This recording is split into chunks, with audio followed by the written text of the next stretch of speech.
내리는 소리입니다.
두, 루, 와이.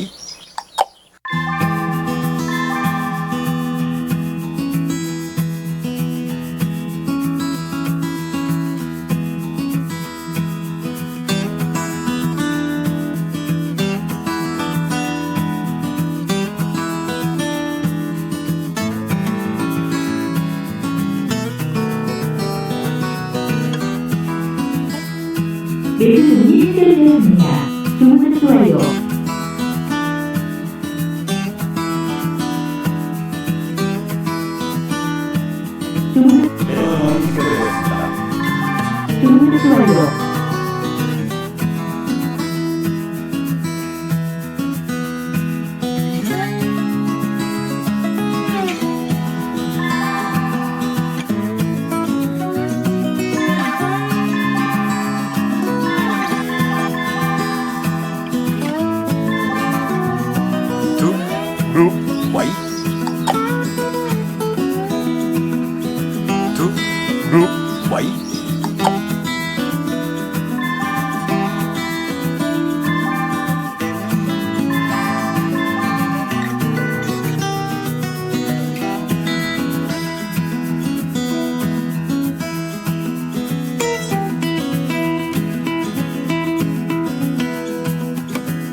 지역을 중심으로는 이 체감 온도가 33도.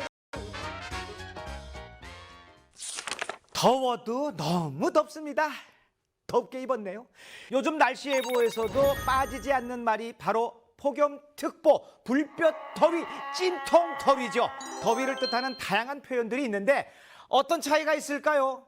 한자로 사나울 폭, 불꽃령, 사나운 불꽃, 매우 심한 더위를 뜻합니다. 기상청에서는요, 폭염주의보와 폭염경보를 내리고 있어요. 최고 기온이 33도 이상 이틀 이상 지속되면 폭염주의보, 35도 이상 이틀 이상 지속되면 폭염경보를 발효합니다. 하지만 폭염, 이게 바로 한자어기 때문에 특보 상황 외에는 될수록 우리말 표현을 쓰지요. 비슷한 의미로 불볕더위가 기승을 부리고 있다라고 하죠. 불볕더위는 햇볕이 몹시 뜨겁게 내리쬐을 때 더위를 뜻합니다. 뜨거운 태양 아래 사막처럼 물기가 하나도 없이 햇볕만 쨍쨍. 비슷한 표현으로는 불더위라고 있습니다. 불더위. 장마철처럼 습도가 높아서 끈적끈적 불쾌감을 주는 그런 더위 있지요. 그거는 무더위라고 표현합니다. 물과 더위가 합쳐진 말인데 말하기 쉽게 물에서 리을이 탈락해서 무더위가 된 거죠. 그러니까 불볕 무더위라고 하면은 앞뒤가 안 맞겠죠. 또 습하고 더운 날씨를 나타내는 표현으로 찜통더위도 있어요. 뜨거운 김을 쐬는 것처럼 확 무더운 여름철의 기운을 의미합니다. 가마솥더위라고 표현하기도 하죠. 가마솥 달굴 때 어때요? 뜨거. 그 뜨거운 기운처럼 몹시 더운 날씨를 비유적으로 표현한 말입니다. 찜통더위와 가마솥더위, 어느 게 더 더울까요? 우리말은 더위도 다양한 어휘로 섬세하게 표현하고 있죠. 자, 오늘 날씨는 불볕더위인가요? 찜통더위에 가까운가요?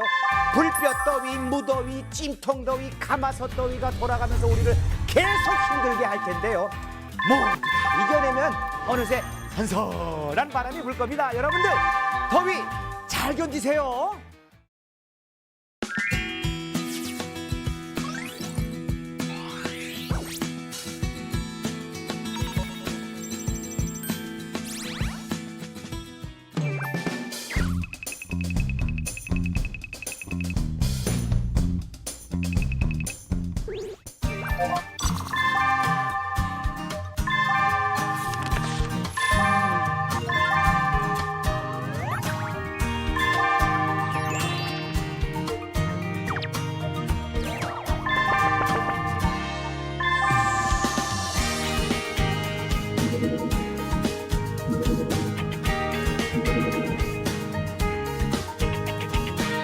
두루와이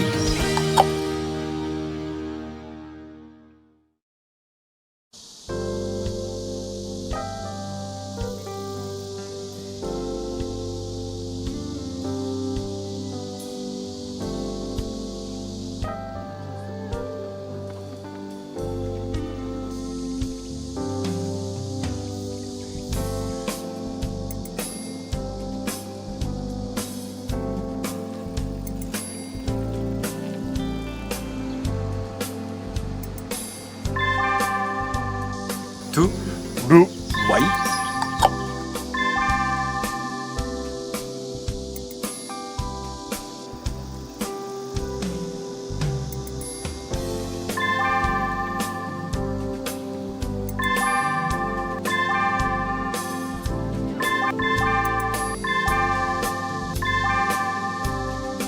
두루와이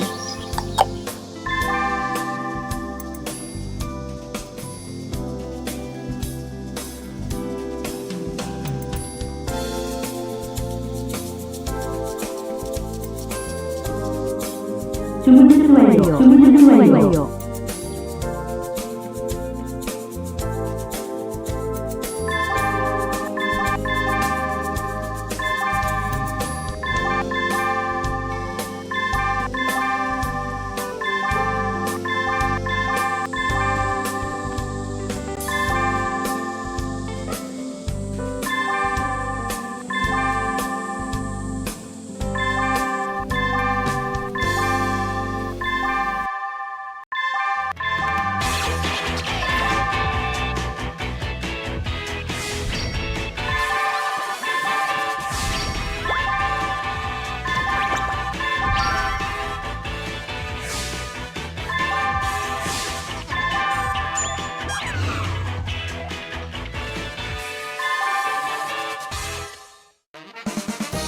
매수 신호 발생. 대한민국의 과학의 미래를 이끌 과학 영재들을 위한 과학 멘토들의 아주 특별한 이야기가 시작이 됩니다.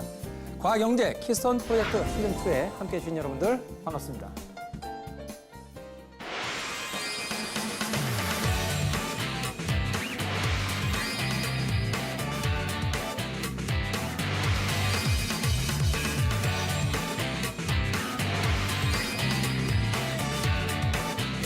두, 루, 와이.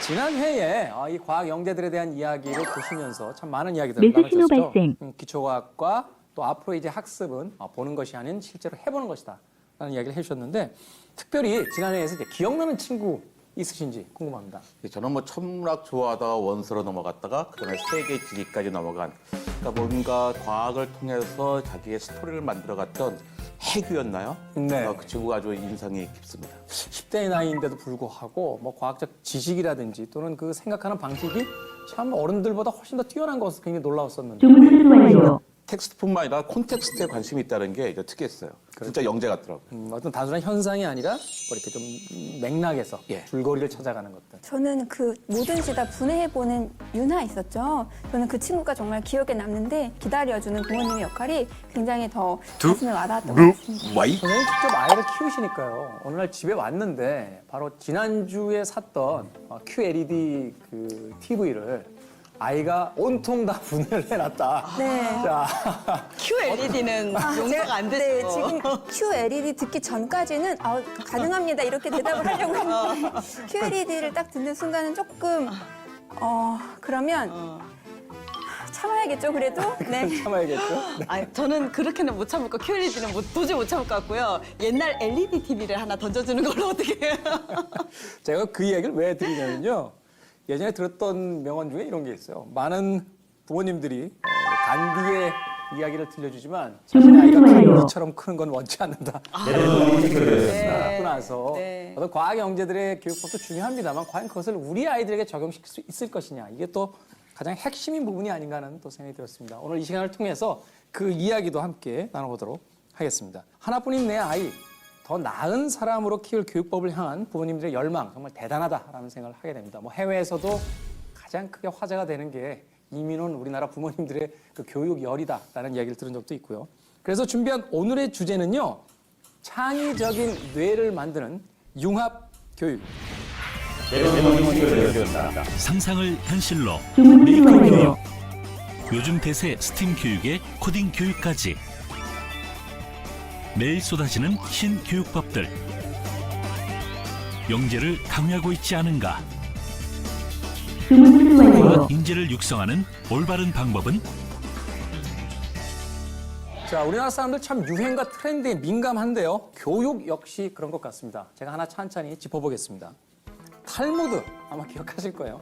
그래서 유태인식의 교육법이 아이들에게 제일 좋은 교육법이다라는 이야기가 있었고요. 그 이외에는 북유럽식 교육법. 이렇게 하나하나 전 세계에 있는 나라를 다 돌면서 그 교육법들을 우리나라 아이들에게 접목을 시켰었고 자고 일어나면 새로운 교육 방식이 등장한다라는 이야기가 있을 정도인데요. 왜 이런 현상이 일어난다고 보세요? 어떤 유행에 좀 쫓아가는 게 아닌가. 그러니까 금방금방 바뀌어나가고 새롭게 시작하는 것 같아요. 그게 좀 안타까운 부분입니다. 네. 어떻게 생각하십니까? 아마도 이것이 첫 번째는 불안해서 저희 이런 유행을 못 쫓아갔을 때 혹시 내 아이가 뒤처지지 않을까라는 불안감에서 오는 것 같고요. 전자제품도 하나하나 업그레이드 되시듯이 뭔가 새로운 것이 좀 더 나으니까 나온 거겠지라는 어떤 기대감, 희망 뭐 이런 것 때문이 아닐까라는 생각이 듭니다. 네. 거기서 핵심적인 이야기가 있었던 것 같아요. 우리 아이들이 뒤처지지 않을까라는 부모님의 어떤 그 걱정과 고민을 이야기해 주셨는데 아이들이 뒤처진다는 표현 자체가 맞는 건지도 좀 의심스럽고요. 그죠? 어떻게 생각하십니까? 사실 예전에는 선행을 한다라는 거가 이렇게 앞서기 위해서 했는데 요즘은 다 한다더라 하니까 우리 아이만 부모가 뭔가 잘못해서 불이익을 받을까 봐라는 두려움이 제일 큰 거죠. 그래서 사실 이런 것 때문에 필요하지 않은 때로는 해로운 사교육 같은 게 또 이루어지기도 하는 게 현실인 것 같습니다. 네. 사실은 뭐 교육의 산업이 됐다라는 이야기는 예전부터 드렸던 이야기입니다만 그 산업의 가장 근간을 지탱시키게 하는 것은 바로 부모님들에 대한 공포가 아닐까 하는 생각을 해보게 됩니다. 자, 4차 산업혁명 시대라는 아주 거창한 용어가 등장한 지도 이제 꽤 몇 년이 흘렀습니다. 그러면서 당연히 교육법도 매도 신호 발생. 새로운 교육이다라는 슬로건을 걸고 등장하고 있는데요. 그 중에 하나가 바로 컴퓨터를 이용한 코딩 교육이라고 합니다.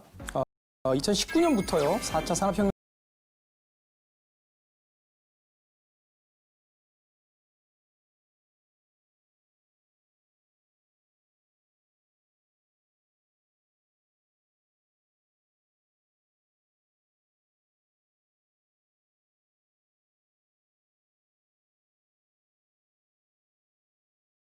두, 루, 와이.